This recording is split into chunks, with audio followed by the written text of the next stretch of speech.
قبول نہیں ہوگا، کیونکہ حدیث کے لفظ کیا ہے؟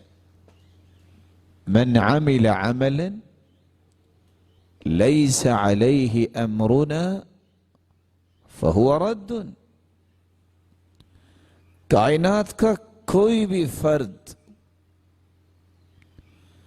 نیکی کا کوئی بھی کام کرتا ہے، بڑے سے بڑا،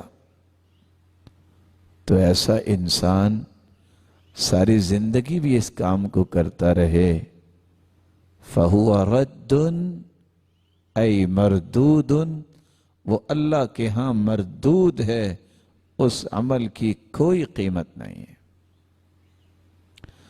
اس عمل کی کوئی قیمت نہیں ہے۔ عمل کو قیمتی بنانے کے دو ہی راستے ہیں، اللہ کی رضا کے لیے کیا جائے، عبادت وہ قبول ہوگی جو رب کی رضا کے لیے کی گئی، عبادت وہ قبول ہوگی جو رسول اللہ صلی اللہ علیہ وسلم کے مبارک طریقے کے مطابق کی جائے۔ ایک طرف مسلمان مانتا ہے کہ میرے لیے آئیڈیل، نمونہ، قدوہ، اسوہ، رول ماڈل اگر کوئی ہستی ہے تو وہ ہستی محمد الرسول اللہ صلی اللہ علیہ وسلم کی ہستی ہے، اور اللہ عز و جلال نے اپنے اس محبوب کو دین پہلے سکھایا، جبریل علیہ السلام کے ذریعے ایک مرتبہ نہیں کئی مرتبہ جبریل کو بھیج کے نماز، عبادات کا طریقہ سکھایا، سمجھایا، کر کے دکھایا۔ اگر وہ ذات کے اعتبار سے آپ اور میں پوری کائنات سے اسے اعلیٰ سمجھتے ہیں تو وہ اپنی بات کے اعتبار سے بھی تو پوری دنیا سے اعلیٰ ہی ہے نا۔ یہ کیسے ہو گیا کہ ذات کے اعتبار سے تو پوری دنیا سے اعلیٰ ہے، اور بات کی بات جب آئے تو کہے میں فلاں کی بات مانتا ہوں؟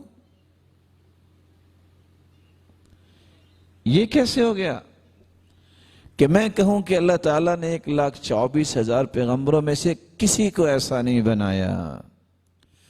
جب سے انسانیت دنیا میں آئی ہے آج تک ایسا انسان اللہ عز و جلال نے پیدا ہی نہیں کیا،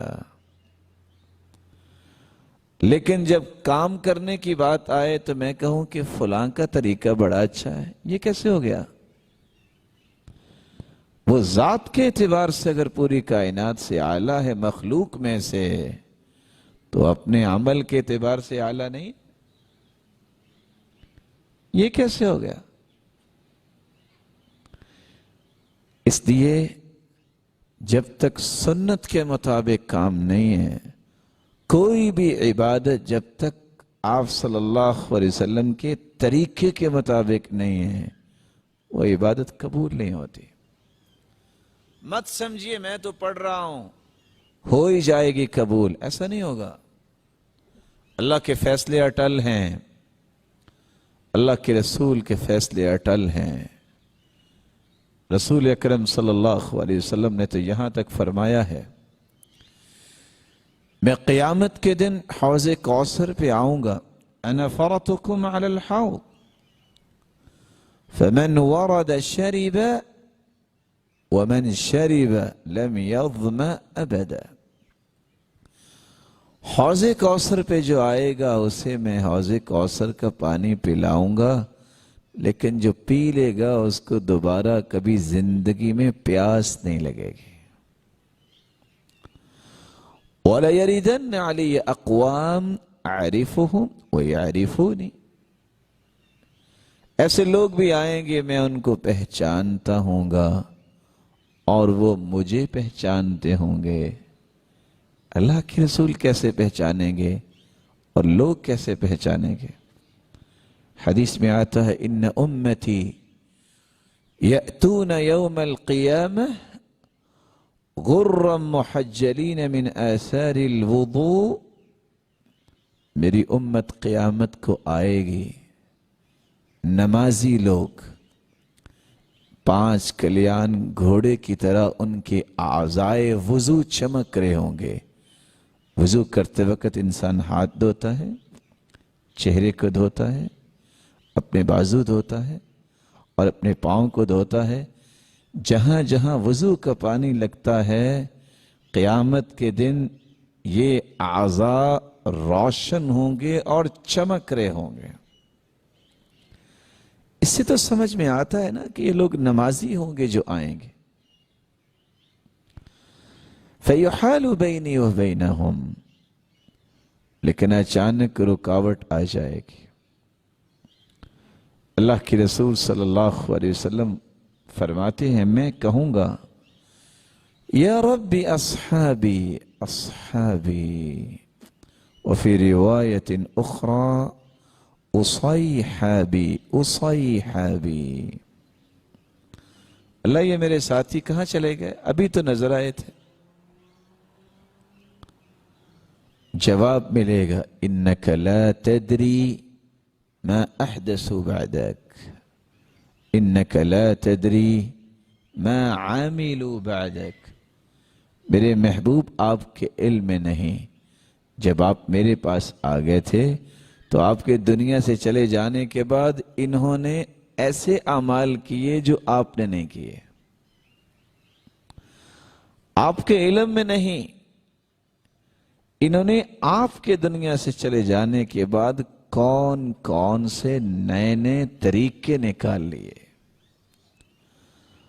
اس وقت پھر اللہ کے رسول صلی اللہ علیہ وسلم فرمائیں گے انکا لا تدری ما احدثوا بعدک کے بعد سحقا سحقا لمن غیر بعدی لمن بدل بعدی، ایسے لوگ ہیں یہ جنہوں نے مجھ سے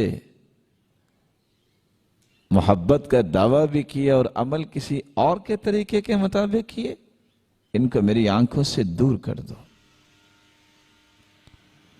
ان کو میری آنکھوں سے دور کر دو، میں انہیں دیکھنا بھی پسند نہیں کرتا، اور انہیں دور کر دیا جائے گا۔ میں آپ سے گزارش کرتا ہوں آج دنیا میں کوئی انسان فیل ہو جائے، دوبارہ گنجائش ہے نا امتحان دے سکتا ہے دنیا میں، بولیے۔ اگر اللہ کے رسول نے دھتکار دیا آپ کہاں جائیں گے؟ میں کہاں جاؤں گا؟ کون سا گھر ہے؟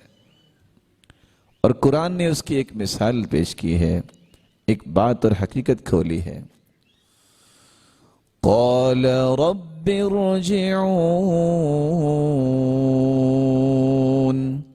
لعلی اعمل صالحا فيما تركت كلا إنها كلمة هو قائلها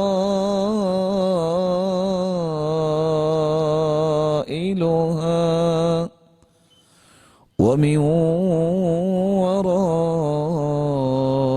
ورائهم برزخ إلى يوم يبعثون۔ اس وقت بندہ خواہش کرے گا اللہ مجھے دنیا میں واپس بھیج دے، رب ارجعون، اللہ مجھے واپس بھیج دے۔ تو اللہ عز و جلال کیا فرماتے ہیں؟ کلا، ہرگز نہیں، اللہ نے لوح محفوظ میں یہ لکھا ہی نہیں ہے کہ جو چلا جائے دنیا سے وہ واپس آ سکتا ہے، یہ لکھا ہی نہیں ہے۔